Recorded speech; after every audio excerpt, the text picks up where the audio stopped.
representasi antara hamba dan Allah Subhanahu wa ta'ala. Jadi tidak ada presentasi atau tidak ada target untuk bahwa supaya mereka iman semua itu enggak. Jadi gambarannya risalah ben suara Allah didengar, bahwa aturannya Allah harus didengar.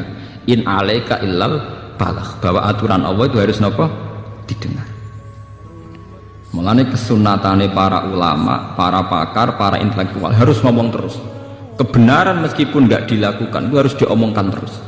Sekali kebenaran didiamkan, entah itu atas nama liberalisasi atau demokrasi, maka Allah akan mencabut barokatul ardi, dan pasti akan terjadi prahara besar, pasti terjadi kiamat. Dan itu na'udzubillah min syarri napa? Kebenaran itu harus diomongkan terus. Kita harus ngomong terus.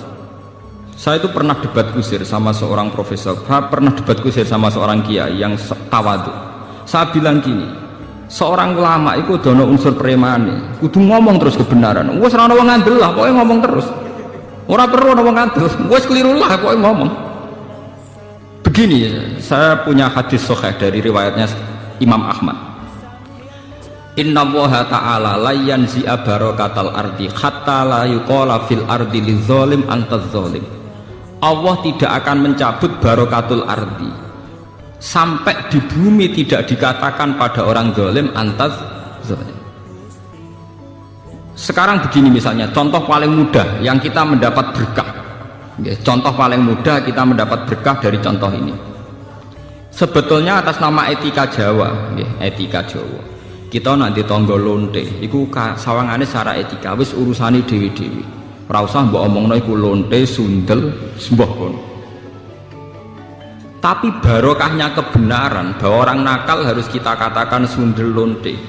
Itu kelontean dan kesundelan akan tabu terus selama orang masih ngomong untuk lonte itu sundel, untuk orang BTS itu lonte atau sundel. Artinya apa? Orang masih jijik atau merendahkan derajat mereka yang berprofesi sebagai lonte atau sundel.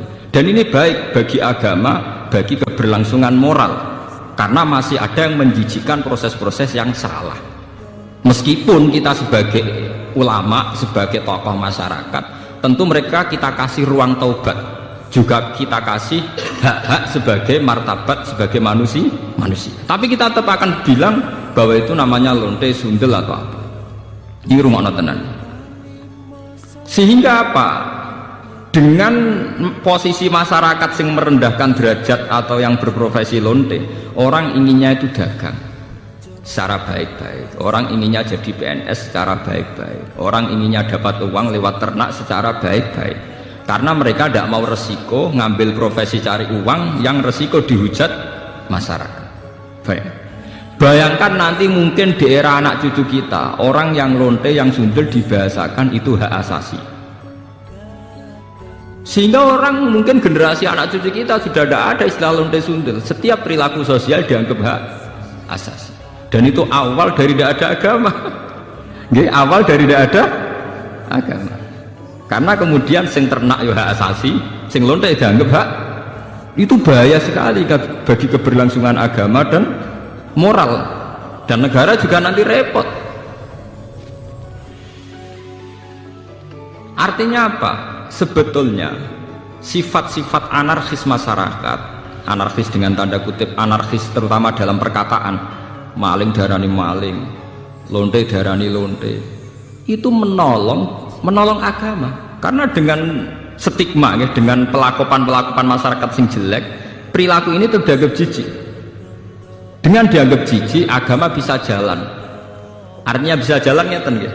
Karena si A yang lonte itu dihujat masyarakat, yang lain-lain nggak pernah ingin cita-cita jadi lonte. Sehingga masyarakat akan, bahkan mungkin anaknya lonte sendiri, karena tahu nasib ibunya dihujat, juga bercita-cita tidak jadi nopo lonte. Coba kalau tidak mendapat hukuman dari masyarakat, ibuku begitu juga tidak ada apa-apa. Paham ya? Makanya lonte dan apa akan subur di masyarakat yang sudah tidak peduli dengan nilai-nilai ini. Misalnya di kota-kota besar atau di kawasan lonte. Karena sama lonte saling tidak mengatakan tabu. Makanya aman.